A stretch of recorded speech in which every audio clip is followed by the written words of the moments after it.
Hi guys, and welcome back to another video with Past Papers 101 with Miss Edwards.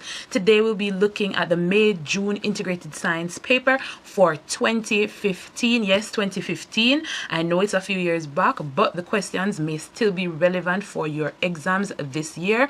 I hope you guys have been studying. I hope you have been watching the other videos that have been posted. Please make sure you cover all the topics that you would have studied in class with your teacher. So without further ado, let's get right into this paper. Remember, if you are just doing integrated science exam for the first time, you have a total of 2 hours and 15 minutes to complete 6 questions. All the questions must be completed. You do not have optional questions in integrated science. So let's begin. Daniela and her family live on a very large farm. When Salisha visits the farm, they go exploring to collect the smooth, round pebbles found in the small stream running down the forested hillside. They notice that the water in the small ponds on the flat sandy fields dry up before similar ponds on the clay hillside. The first part of the question asks, give one reason why the ponds on the hillside dry up slower than those on the flat fields. Now let's look at the question. It tells us that the flat sandy fields dry up before the similar ponds on the clay hillsides. So clay soil is found on the hillside. Now, clay soil is made up of very small particles and it has a high water holding capacity. This just means that water does not drain easily out of clay soils. And if you live in an area where you know that the soil there is clay, you would see that when the rain falls, it takes a few days for the water to completely dry out of the soil. Now, this is the reason why clay soils would hold water and take a slower time to dry up than the sandy fields. That is worth 1 mark. The next part of the question state 2 possible effects on the farm of cutting down the forest on the hillside. Now, 2 possible effects of cutting down the forest on the hillside would be soil erosion and landslides. And for giving those 2, that would give you a total of 2 marks. The next part of the question says, Daniela recorded the following table in her journal. Table 1, predator-prey relationships. Predator-prey, and you see in the table it outlines the predators and the prey. Now a little quick backtrack. A predator is an organism that hunts or kills other animals for food, while a prey is the organism that gets eaten by the predator. Now let's see what they're asking us to do with this information. It says use the data from table 1 to complete the food web in figure 1 by drawing a maximum of 14 arrows in the appropriate places. Now, I have done this already. We know that you guys hate food webs because of the number of arrows that are involved in it. But what I have done for this video is I have selected the food chains and I have given them different color arrows. So for it to be a little easier for you, all you have to do is know the direction in which your arrow should be pointing. Now a little hint, guys, is the end of your arrow, right? The flat part of your arrow should always be at the food. Whatever is going to be eaten should be at the end of the arrow. So if you're looking at this purple arrow, right, it's pointing away from plants to mice. The end of the arrow here, which is flat, should be at the food, while the point of your arrow should be at the predator. So always know that if you want to draw a proper food chain or food web. So all they're asking us to do from the table is use the information, what is doing the eating, which is the predator, and what is being eaten, the prey, to draw the appropriate arrows for our food web. Now it says small birds eat insects, spiders, and fruits. So when we go to small birds, we should have an arrow pointing from insects going towards small birds, spiders going towards small birds, and fruits going towards small birds. Because small birds are doing the eating, so all the arrowheads should be pointing toward it, and the end of those arrows should be at its food source. So let's follow one of the colors and see where it takes us. We're gonna start with this fuchsia or pink purple. So right here we have plants, which are the leaves, seeds, and fruits. And we know we start our food chain or food web with producers or plants. And we have this arrow pointing to seed-eating birds. Now, this is just telling us seed-eating birds eat plants and seed leaves. Let's follow that color arrow. There's an arrow from seed-eating birds going towards snakes, which just tells us that snakes eat seed-eating birds. And there's another arrow from seed-eating birds going toward hawks. Going toward hawks right here. So this tells us that hawks eat seed-eating birds. So all we have to do is know what eat what. Let's look at another color. Let's look at the green. Right here we have plants, seed leaves, seeds, and fruits. The arrow is pointing toward the insects. Then it moves from insects to frogs, and then from frogs to snakes. So it's telling us snakes eat frogs, while frogs eat insects, while these insects eat plants. So this is a single food chain. Going back, we're still here with plants going towards insects, but in this case we have another food chain. The insects get eaten by the spiders, and the spiders get eaten by the small birds. That's where that food chain ends. We're still using this arrow from plants going to insects, and then it goes straight to small birds. So all we have to do to complete our food web, guys, if you know you struggle with doing food webs and chains, practice drawing food chains first, which are the simpler ones, and then apply more arrows and more organisms so you can get a proper food web. So all of the arrows you would have seen from me here would have been information I got from the table. All the organisms, find out what they eat. Make sure the head of your arrow is pointing at the predator, and the end or the flat part of your arrow is at the food source. This would be a total of 4 marks for 14 arrows. So let's move on. Name one herbivore, one carnivore, and one omnivore in table 1. Now, if your memory serves you, right, a herbivore is an organism that only eats plants. A carnivore is an organism that only eats meat. An omnivore is an organism that eats both plants and meat. So all we need to do is look at our table and find out which organism there only eats plants. And if you're looking here, right, you might find a few. You might have seen that seed-eating birds only eat grass seeds, mice only eat seeds and fruits, and insects only eat leaves. So any of those 3, your insects, mice, and seed-eating birds, would be herbivores. That's 1 mark. It asks for a carnivore. Look at the table and see if you can identify a predator that only eats meat, or in this case, other animals. If you answered hawks and snakes and frogs and spiders, you are correct, because hawks only eat mice, small bird, and seed-eating birds. Snakes eat mice, frogs, and seed-eating birds. Spiders only eat insects, and frogs only eat insects. So any of those 4 would be carnivores. And then it asks you for an omnivore, an organism that eats both plant and animal. In this case, our omnivore would be our small birds, because they eat insects, spiders, and fruits. Each of those answers would be worth 1 mark and a total of 3 marks. Moving on, plants make their own food, and all living things use food to meet their energy needs. Name the process used by living things to obtain energy. The answer is respiration. That's for 1 mark. The next part of our question asks, name the process by which plants make food.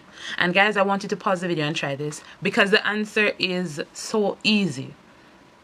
If you answered photosynthesis, then you are correct. That's 1 mark. I think that would have been one of the easiest questions on this paper. So good so far, right? Or so far so good.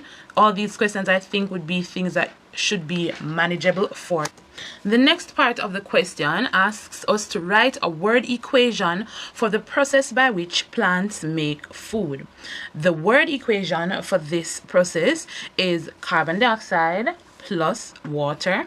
You have an arrow, sunlight over chlorophyll, gives us glucose plus oxygen. This is a formula or equation you have to know for photosynthesis. I'm also going to add that you need to know the chemical equation as well.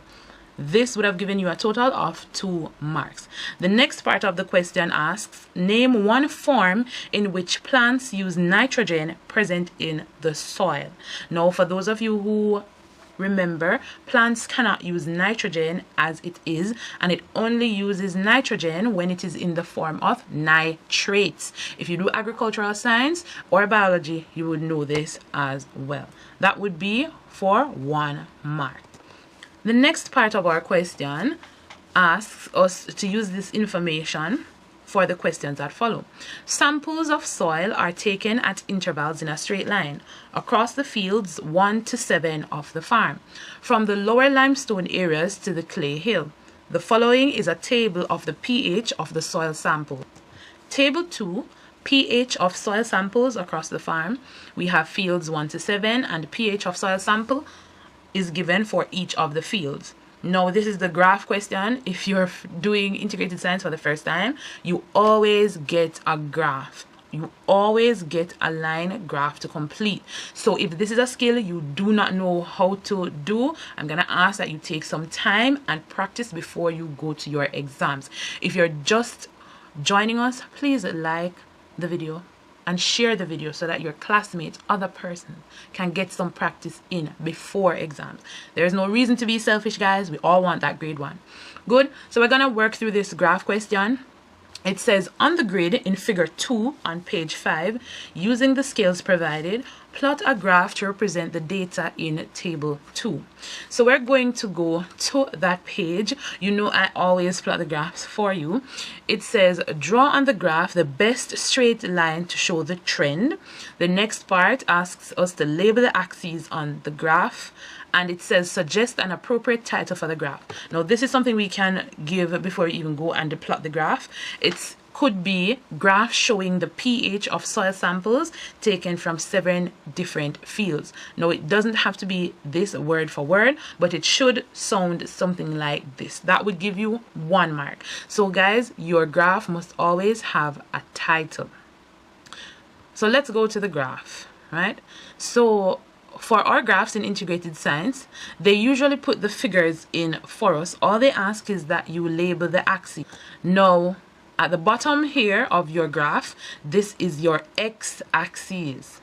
The horizontal line at the bottom where they would have placed 0, 1, 2, 3, 4, 5, 6, 7, 8. This is your x-axis.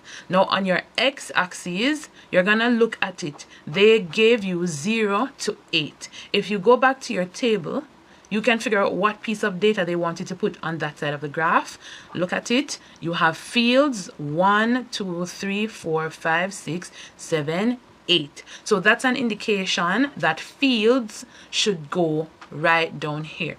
So your labeling of the axes, all they're asking you to do is put the unit there, the field. This would be what you're trying to measure on your x-axis, the field. Now, if we look down here, it is every 2 centimeters would give us 1 field. So 1 field, 2 field, 3 field, and onwards. So labeling this part of the axis would be field 2 centimeters is equal to 1 field. Now the next part of your graph, which is your vertical axis or your y-axis, would represent the pH. And for this scale, we see that it is every 3 centimeters that is equal to 0.5 pH. So if we start here at 5 and then we go 1, 2, 3 centimeters, but we go up 0.5. So for every 3 centimeters, an increase of 0.5 pH is added. So pH 3 centimeters equals to 0.5 pH is on the graph. Now, ladies and gentlemen, remember this is not a graph teaching class. This is just refresher. If you know you struggle with plotting graphs, ask your teacher. Ask your teacher to show you how to plot a graph before you go to exams. All right. So this is your your y-axis and this is your x-axis. Now all we're going to be doing is plotting the points, guys. We're going to be finding all these points and where they coincide, the two sets of data, the field and the pH. We're going to make a point where each of these pieces of data meet, and then we can plot our graph. Now the first piece of data says that at field 1 the pH of the soil sample was 8.2. So we are going to go to the graph to find field 1 and pH of soil sample 8.2. So here we are at field 1, and if we slowly go up the graph, we realize that pH of 8.2 is all the way up here. Now you may be saying, Miss, how is it that this point right here is 8.2? Now ladies and gentlemen, let me see if I can zoom this as much as possible.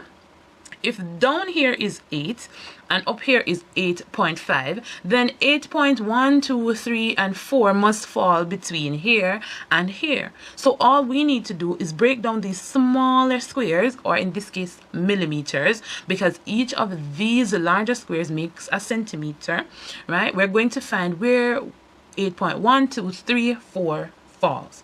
Now if we divide these small squares, we can break it down to get to 8.5. So if right here is 8, I'm going to count every 3 boxes as 8 as 1, right? So 0.1. So 8. So right here would be 8.1. And then another 3 boxes would be 8.2 right here. But let's go further and see if we can get to 8.5. 8.3.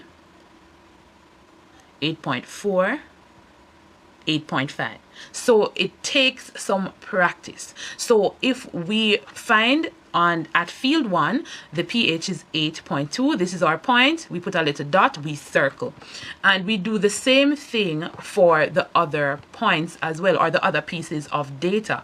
So that's what you're going to do for field 2. You're going to find 7.6 on the graph, make that point. Field 3 has a pH of 7.0. Let me show you that one. Field 3, right? Field 3 right here has a pH, if we go up on the scale, of 7.0. This is where they meet. You put a point, you circle it. So once we've found all the points or all the data, the next part of the question tells us to draw on the graph the best straight line to show the trend. Now, when we look at the data in the table, guys, what do we realize? As we increase the field number from field 1 to 7, we realize that the pH is slowly decreasing. So we started off with field 1 having a pH of 8.2, but by the time we get to field 7, it has a pH of 5.0. So it tells us that the pH is decreasing. So you must draw a line to show that once we started at field 1, the pH was at this amount, but while we increased the field, the pH fell. So you must show the trend, the decrease. So what I have done is I have drawn the straight line, or the best fit, and all you do is take a ruler. Now remember, I'm doing this on the computer, I don't have a ruler. You draw a straight line as best as possible through most of your points. You might not get it going through every point, but it should be as even as possible. Right, as even as possible. So that blue line right there going downhill would be your line of best fit. Always use a ruler if they ask you to draw a line of best fit, guys. Now with the other part of the question, right, we're at V, because I already showed you how to label the axes, and we already did the title. V, it says, if corn grows best in neutral pH, use the graph to determine which is the most suitable field to be used as a corn field. Now the answer is pH 7, and the field which had a pH of 7 is field 3. Now guys, this is something you need to know. The pH scale, you would have learned it when you are looking under the topic acids, bases, and mixtures in your syllabus. Please, if you don't know your pH scale, you don't know what each of those numbers on the scale mean, please go and revise. From 0 to 6 means acidic, 7 is neutral, and from 8 to 14 is a strong base or alkali. So you must know it. This isn't something that you would definitely find out from the graph. It would be known. The next part of the question says use the graph to determine which field would be best for growing citrus plants which flourish in acidic soils. Now I just kind of gave you a hint.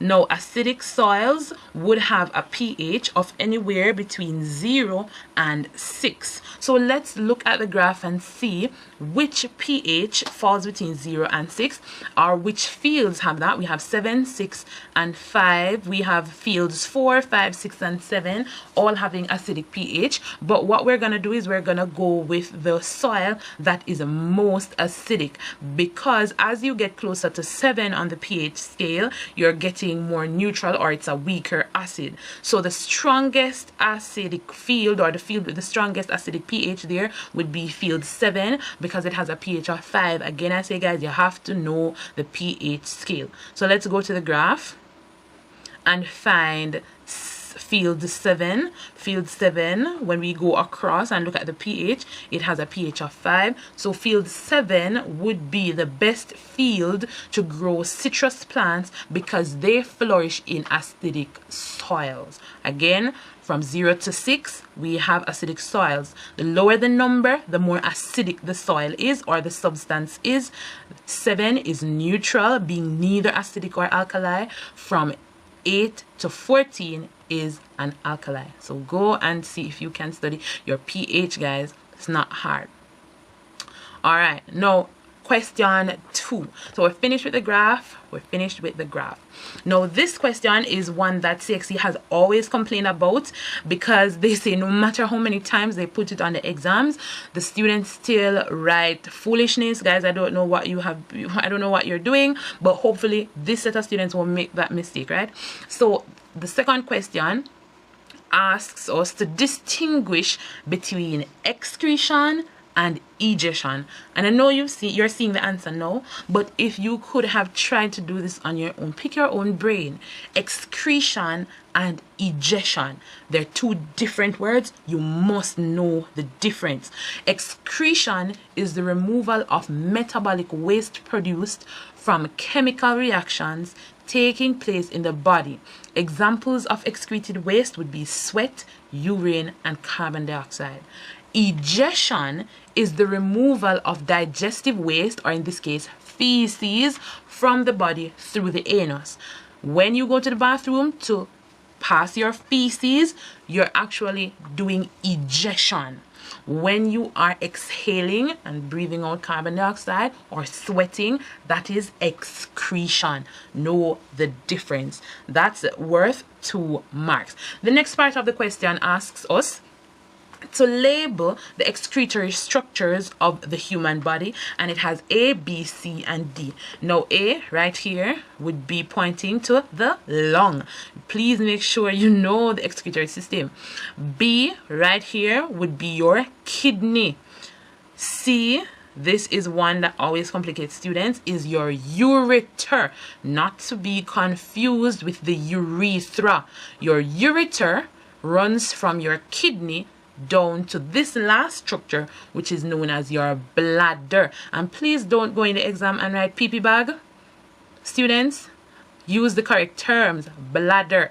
So your bladder is here, your ureter is here, your kidney right here, and your lung up here, and that would give you a total of 4 marks. Now the next part of the question asks us to state the function of the part labeled D in figure 3, and this structure is the bladder. So you need to know this before you can answer this question. Now the bladder functions to store urine after it leaves the kidney and before it leaves the body. So your bladder collects urine when your kidney has produced it and stores it just before you feel the urge to go to the bathroom. That's 1 mark. The next part of our question, right, has a little diagram. So let's read. Figure 4 shows Mr. Boodoo at work in his backyard. The arrow shows the direction of water flow in a stream that passes through his property. So look at this nice picture now, guys. We have Mr. Boodoo over there. He's applying fertilizer and pesticide to his little vegetable garden or his vegetable plot. He has some animals there feeding. He has a little shed, and we see the stream running downhill, right? The arrows show us where the water is going. We have water running from the stream going up to the farm, because you see it says the arrow shows the direction of the water flow from on the property. So we have some little arrows going to his farm and some going downstream. Good. So we have a good little view of the picture. It says identify one excretory product that is likely to be present in the atmosphere of Mr. Boodoo's backyard. Think, guys. I just kind of gave you examples of excretory products from the previous question. Which excretory product do you think would be in the atmosphere or the air? If you answered carbon dioxide, you're correct. Remember, that is an excretory product, and we have the animals there. They're inhaling and exhaling, so they have some carbon dioxide giving off to the atmosphere. Mr. Boodoo is there as well, so he's also exhaling some carbon dioxide. So that's 1 mark. Easy question. Next part of the question asks us to identify one excretory product that is likely to be present in the soil of Mr. Boodoo's backyard. Now this one is a giveaway because I just showed you, but the answer would be urea. And if you know about excretion, urea is found in urine. Urea is the actual waste that is given off from the body in the urine. So urea would be in the soil. Remember, you know, Mr. Boodoo's animals are there, and if you know about cows and goats, they are eating and they're passing their waste right there. So the urea would be the one in the soil. That would be worth 1 mark. Now the next part of the question says state one disadvantage and one advantage of the excretory product named in II above. Now urea, maybe you are just hearing about it for the first time, so pause the video and go and look at what urea does. Please, because it's something that may come on your exam. Alright, if you have done so, state one disadvantage and one advantage of the excretory product, urea. Now let's look at the advantage, guys. Urea can add nutrients to the soil, right? It does add nutrients to the soil. So we get a little bit of nitrogen nitrates from urea. So it helps plants. But a disadvantage of urea in the soil is that it can change the pH of the soil, meaning it can make it more acidic. And not all plants like acidic soil. So this may not be good. So each of those would be 1 mark. The next part of the question asks us to explain how the water from the stream may be made safe for drinking. Now, if we go back to the image, right, we see the animals there, and they are strategically placed where their anus is facing the stream. So they might just pass their feces right over there in the stream, or their urine right in the stream, and it is there in the water. Now, if this was the only source of water in your community, how would this water be made safe for drinking? And you might be saying, Miss, there is no way you can drink that water, but you can purify the water. So think. First of all, the water must be filtered to remove large debris, and debris just means trash. Then it must be boiled to kill bacteria. So you can boil out some of the bacteria, then it might be made safe for drinking. But the best way that you would be able to purify that water 100% would be that you would have to distill the water. How you distill water is you would boil the water and collect the water vapor or the steam in a container, cool it, and then it would be pure water. So just like if you're boiling a pot of water, you realize that when the steam comes off and you look in the pot cover or the lid, you see some droplets of water. That is the process of distillation. But for it to be safe for drinking, right, you would have to do it on a large scale. So boiling the water or adding bleach or chlorine would make your water safe for drinking. So guys, go and look at water sanitation as well. Now, the next part of the question asks us to define the term force, or the next question asks us to define the term force. Now, if you remember from primary school, a force can be defined as a push or pull or turn. Just go and revisit that definition of a force, please and thanks, or a twist. So a force can be defined as a push, pull, turn, twist, etc. It's worth 1 mark. You must know what a force is. Now, the next part of the question asks us to state 2 effects of a force on a body. Think, guys, if you push or pull or twist or turn an object, which is applying a force, what would be the effect if you apply a force to a body? What would happen if you push something, pull something, twist or turn something? If you said that it could change the object's direction, then that's a mark. A force can change an object's speed by slowing it down or speeding it up, right?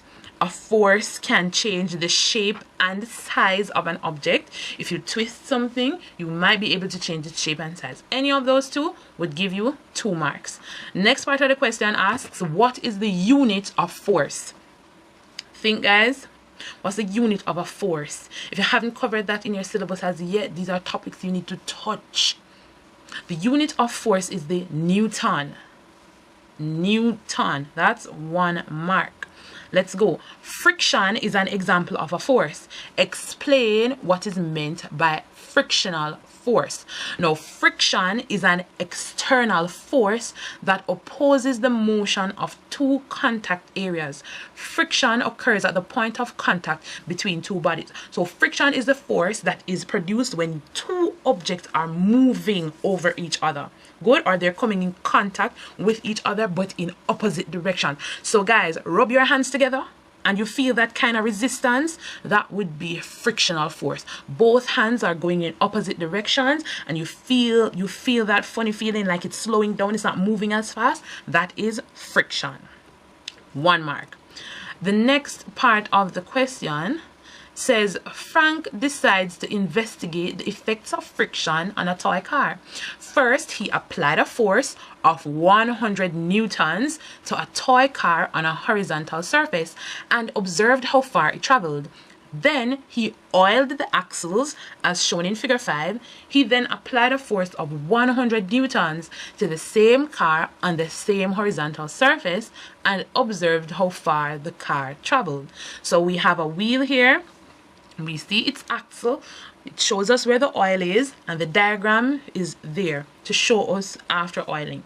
So let's think again, guys. He wants to investigate friction on the new toy car, so he applies a force on a horizontal surface. He looked at how far the object traveled, the car traveled, then he oiled it, and then he did the same thing again and see how far it traveled. So he's testing to see with oil how the car moves, without oil how the car moves. Now, these are the results. It says the state of the axle without oil, the distance it traveled was 20 meters, the state of the axle with oil, and the distance it traveled 50 meters. So right there we see that without oil, the car traveled a shorter distance, but with oil, it traveled a farther distance. Let's see why. State 1 variable that is held constant during the experiment. Now guys, when you hear about constant variable, it is the same thing as the controlled variable. For those of you who did your SBA, your planning and designing lab, you should have done that, right? And you write down your variables. You have your controlled, your responding, and your manipulated variable. Your controlled variable is what you have being kept the same for both of your experiment setup. Your manipulated variable is your main difference, what you're testing, and your responding variable is what is going to give you your result. What do you look for? So for this one, they're asking you, what is the controlled variable? Look at the question, guys. What is kept constant or the same or maintained throughout the experiment? If you look, it says he's using the same car. Look for the word same if you want to know what your control variable is. So he's using the same car. That's one control variable. Another thing that he's using or being kept the same is the horizontal surface. He is using the same surface for the experiment. The next constant he has is that the force is the same. So he applies 100 newtons to the car before he oiled it and 100 newtons to the same car after he oiled it. Guys, constant variables or what you keep the same. Bear that in mind. I know they love to use questions like these. That's why I'm saying even though this is a 2015 paper, the questions are still relevant. The next part of the question says, explain why the car was able to travel further when the axle was oiled. No, guys, this is what happens. The oil forms a thin layer between the axle and the wheel, so they cannot rub directly against each other to create friction. Remember, when you rub your hands together, you feel that stiff, kind of heated movement, right? That is friction. So when you put oil, imagine putting oil over your hands, right? It makes it move smoother. The oil makes movement smooth, so friction is avoided to a great extent, and movement becomes easier. So that's the reason why the car was able to move. You can explain it like that. 2 marks. The next part of the question says, from the experiment on page 9, state one advantage of friction and one disadvantage of friction. Think, guys, if it's a case where the vehicle moved over a shorter distance without the oil, right, that's when friction was there, and then with oil it moved a larger distance or a longer distance, what would be an advantage of friction? Think.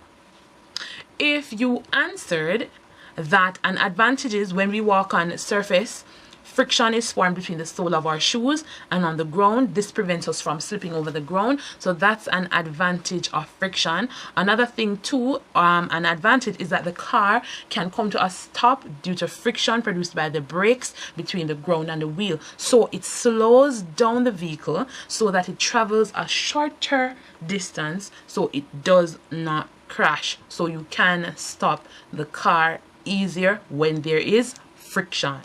And this is good sometimes. You don't want cars that are too hard to come to a stop. Now the disadvantage is that friction can produce heat that can cause damage to the machine, and it can also slow down motion and reduce the efficiency of machines or cause wear and tear. In the case, guys, when you have like racing cars, you don't want too much friction because then the cars are going to move slower. So it can be an advantage if we want to prevent accidents, but it can also be a disadvantage for cars or vehicles that are meant to be fast and travel quickly. All right, so make sure you know advantages and disadvantages of friction. Now we have another question. It says Frank normally parks his car on a slope. He replaces his car tires with taller ones, and the car topples over when he parks as shown in figure 6. The car is parked on a slope. It says explain the effect of changing the car tires on the center of gravity of the body, right?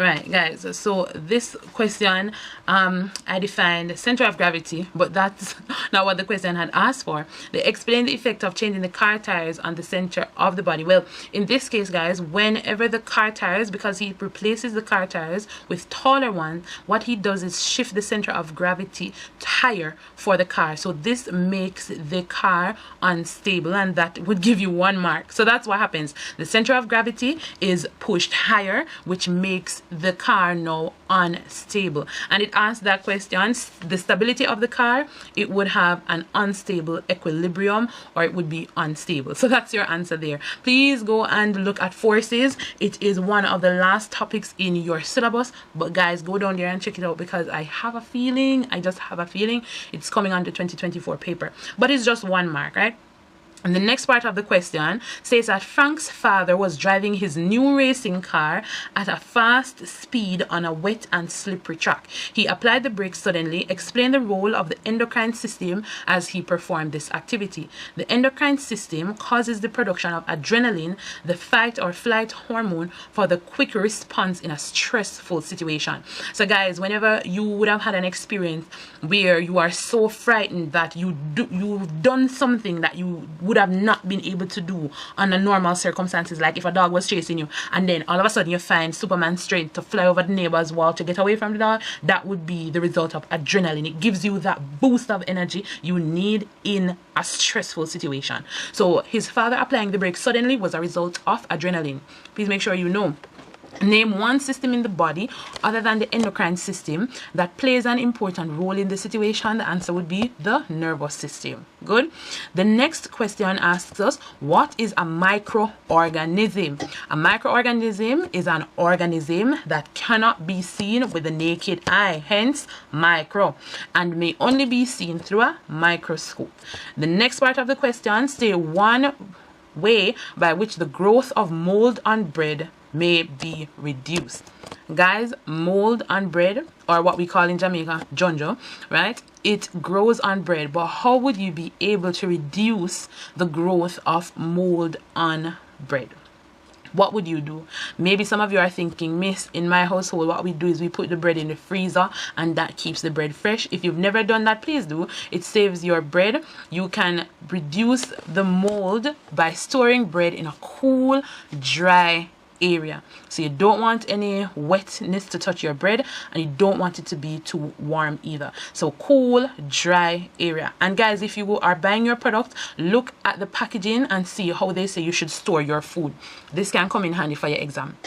Now, the next part of the question states, Terence wants to investigate the growth of mold on multigrain bread under different conditions. Now, he has bread left in dry open air, bread moistened with 5 drops of water and then left in open air, and bread left dry and placed in the refrigerator. So he set up 3 things. After 1 week, the 3 pieces of bread were observed. Terence noticed that the second piece of bread had the most mold, followed by the first and finally the third. Name one microorganism that is used to make bread in the commercial industry. Now, guys, the one microorganism that we use to make bread is fungi, and specifically yeast. Yeast, for those of you who would have done a lot of bread baking, that is what we use to make the bread nice and fluffy. So yeast is a microorganism. Make sure you know that.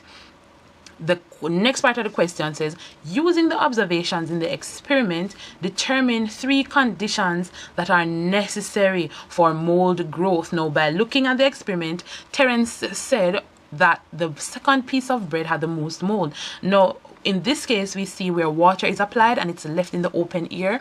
Now, what you should know is that mold or fungi grow best where there is moisture, warmth, oxygen, and food. That is where they thrive. Now it says determine 3 conditions. Any of these 3 could work: moisture, warmth, food, oxygen, and you would have gotten your 3 marks. All right. Now the next part of the question asks, what is the effect of refrigeration on mold growth? So if I was to put bread in the fridge, what did it do to the bread, or what has it done to the bread? Because see here in our experiment, Terence left the dry bread in the refrigerator and he realized that it was the last one that actually grew mold. So what effect did it have on it? The refrigeration reduces the mold growth because fungi does not reproduce best in cooler temperatures, and hence why you put your food in the fridge to prevent it from spoiling. Microorganisms do not love where it is too cold. They love warm, moist areas. The next part of the question says, state whether there will be any mold growth if Terence conducts the experiment in a vacuum where there is no air, and explain your answer. The answer would be that in a vacuum, mold would not be able to grow because there would be no air, no oxygen, and there would be no water for the mold to thrive. For those who don't know, a vacuum is a space where no particles are able to exist. So it's empty. Space out there in outer space is an example of a vacuum. So that is why no mold would grow there. The next part of the question says, explain why it is not advisable for Terence to eat bread that has mold growing on it. And ladies and gentlemen, if you've been eating bread that no mold is on, please don't do it. Fungi grows by producing a network of structures called hyphae that spread throughout the food, and he will not be able to see where the fungi really is. So guys, when you pick off those little black spots off the bread and still eat it and say God bless all the germs in the world, no. you are not able to see all of the fungus little root-like structures that we call hyphae that is actually throughout the entire piece of bread. So it's there, but you just can't see it. And eating moldy bread can make you sick. Another thing I should have added as well is that mold reproduces by using spores. So it's not reproduced by seeds but spores. The spores are so small you might even inhale and don't even know that some of them are in your respiratory tract. So you have to be careful not to eat moldy bread for these reasons. It says name 2 methods that can be used to preserve foods. Preserve just means to increase the shelf life. You can say salting or pickling, canning, drying, or jam making. Any of those methods are used to preserve food. If you know salt fish, salting is the method that they use. Pickling would be like your pickles. Canning, where we can foods, your drying, dried fish, and jam making, where we add a lot of sugar. All of those preserve foods. The next part of the question says bread is baked at temperatures that do not support mold growth. Explain why mold is most likely to grow on bread when it is exposed to the atmosphere. Moisture in the atmosphere causes mold growth because mold grows best in moist, warm temperatures or areas. Mold doesn't grow in the oven because it's too hot. And another thing too, because spores are always in the air, as soon as it comes in contact with the air, then the spores can land on the bread and start to grow. So that's why we don't leave our foods open either, right? We always try to cover them before we leave them because spores are everywhere and can easily land on your food. So because of the moisture and the fact that the spores are in the air. So we're at section B, guys. We're finished with section A. So we have 2 questions to go. If you've made it this far in the video and you have not subscribed, what are you doing? If you haven't sent this video to your friend, what are you doing? Send this video, send the link, share it, like it so other persons can come and get some practice in for their exams. So section B. Mr. Brown is a carpenter who plays crickets on weekends. He consumes a large quantity of ground provisions, yam, dasheen, potato in his diet. Discuss the importance of this food choice to Mr. Brown's work and weekend activity. So let's get this straight. Mr. Brown is a carpenter and he plays cricket. He consumes a lot of ground provision, right? Hard food or ground food, what would I call it in Jamaica. Now, why would his food choice be so important? Mr. Brown's diet is rich in staples. We can agree, right? Yam, dasheen, potato, those are starchy foods or staples. They are high in carbohydrates, which provides the body with energy. Mr. Brown is a very active man as he works hard as a carpenter and plays cricket. So it's important as he would need a lot of foods that provide him with energy. Therefore, his diet is fit for his lifestyle. Good? The next part of the question asks, to ensure that his diet is suited for his activities, it is recommended that Mr. Brown includes other Caribbean food groups. Name 3 Caribbean food groups that should be included in his diet and explain the importance of these food groups. This is worth 6 marks. Ladies and gentlemen, I'm going to ask, pick your brain. Do you know all 6 food groups of the Caribbean? Think. I just gave you 1 staple, so they're asking you in this question for 3 more food groups that Mr. Brown should include in his diet. Think, pause the video, think of those other 3 and think of what their purpose is in the diet. I'm giving you a minute. I hope you figured them out. So let's go to the answers. Foods from animals is one of those food groups. These foods contain protein, right, needed for the growth of new cells and repair of worn out body tissues. Since Mr. Brown does strenuous work, his body will be in constant need of repair. So he needs foods from animals for the protein. Vegetables, these are rich in fiber and roughage so that Mr. Brown can pass his feces without difficulty. This would prevent constipation. Remember, vegetables are good for that. Fruits, these provide vitamins which help to build and maintain the immune system and just fight against diseases. And it also helps him to prevent illness, right? So it prevents him from getting colds, flus. And legumes also provide protein that would be necessary in the repair of worn out tissues and cells. So ladies and gentlemen, be familiar with the food groups used in the Caribbean.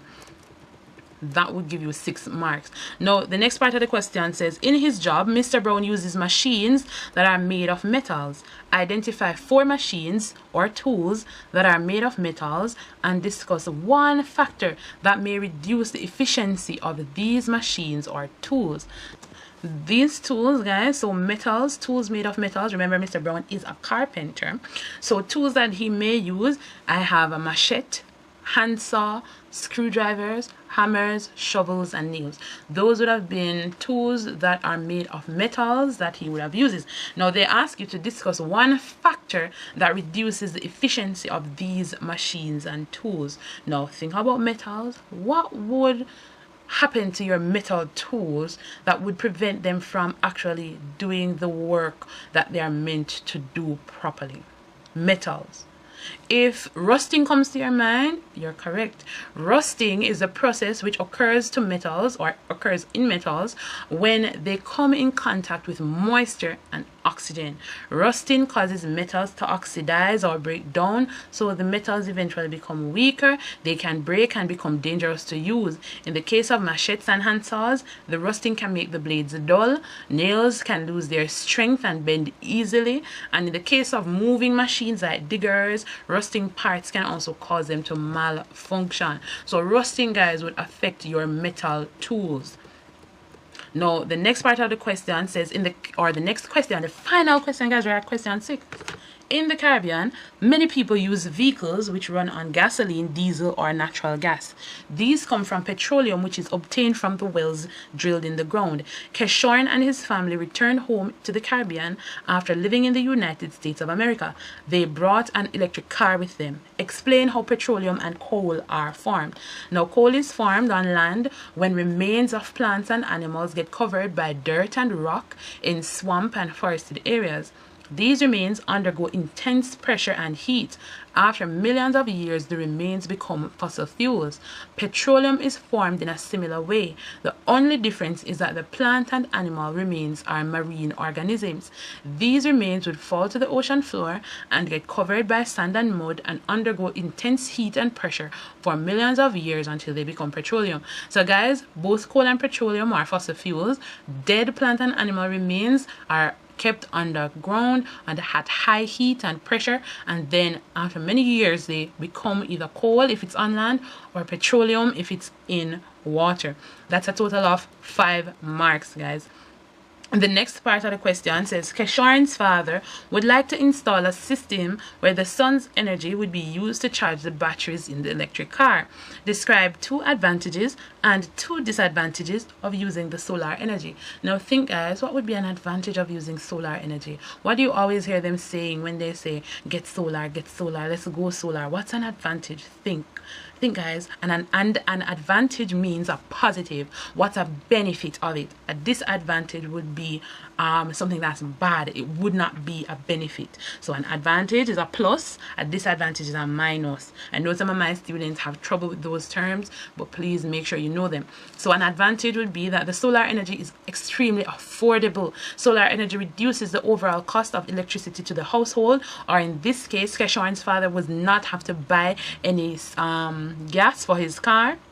He would just get electricity directly from the sun. The next advantage, because you know I always give you more, solar energy is readily available, so it is abundant in nature and it doesn't need to be processed. So Keshorn's father, as long as he has this little solar panel, he would be able to harvest it. It would not need to be processed into another product before he can use it.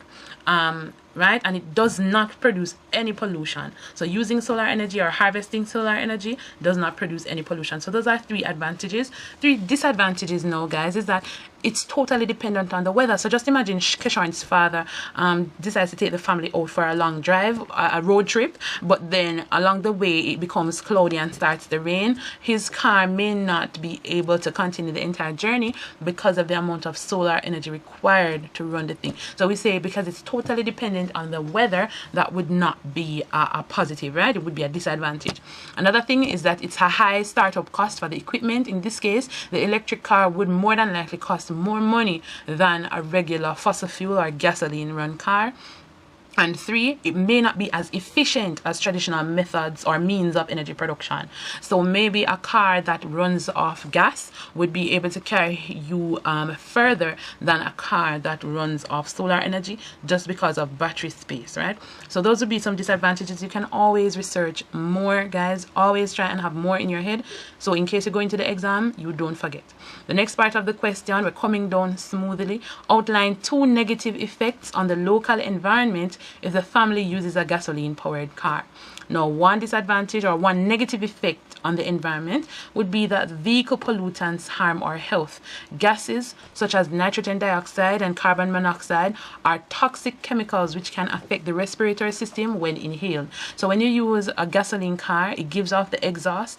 Those gases in the exhaust are not good for our health. So that's one negative effect. Another negative effect is that the vehicle exhaust contains greenhouse gases that causes climate change, right? Everybody should know what climate change is. Guys, I'm telling you, you see these topics, climate change, they always come. Greenhouse gases damage the ozone layer, which eventually leads to global warming and then climate change. This results in frequent and intense natural disasters, right? So think about those effects to the local environment. The next part of the question says, state 2 alternative sources of energy other than the solar energy that are easily available to Keshawarans farther in the Caribbean, and explain why these sources are considered readily available. Martha. So guys, we have hydropower or hydroelectric power, which is one of the oldest and largest sources of renewable energy, and it uses the natural flow of moving water to generate electricity. So waterfalls found in the Caribbean or fast moving rivers can be used to generate electricity. So that's another one that Keshawarans father could be using, and this is available because we know we have a lot of water bodies in the Caribbean islands. Even though it may not be the largest, it is still used, especially in Jamaica and other Caribbean countries. The next one is wind energy. Remember, the Caribbean has a lot of mountainous areas, and so we can set up wind farms in order to generate electricity. So hydropower or wind can be used instead of fossil fuels. And that is the end of the test. Ladies and gentlemen, I wish you all the best in your exams. Please remember to send this video to your classmates, your friends, so that they can also get some practice in. Remember, you can do this, and with God, all results can be distinctions. All the best, guys. All the best.